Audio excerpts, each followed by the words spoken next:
नहीं, मैं मुक्के मारूंगा दलाल थे। और सुना ना किसे मैं किसी सुननी सुनाई बात तो कोई नहीं अच्छी होंगी। आप समझना चाहिए पैर बसांदे और फिर जानना भी खूब जरूरी है।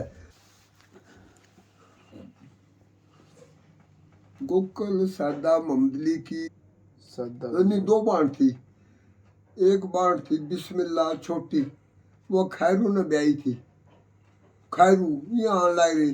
खैरू के तारकार हाँ तारकार खैरू ने ब्याई थी। वह पहली जचकी की हालत हुई ना, वो फोत हो गई जचकी में, बच्चा भी फोत हो गया, खत्म हो गया वो किस्सा।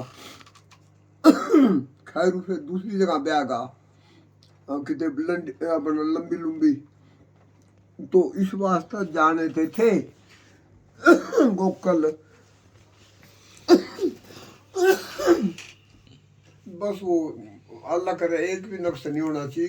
सारे नक्श तो गंदे हो है। यूँ कहना कि चलो या तो थोड़ा नक्श है तो हुआ भी जो है ना अड़े आवे है, तंगी आवे है।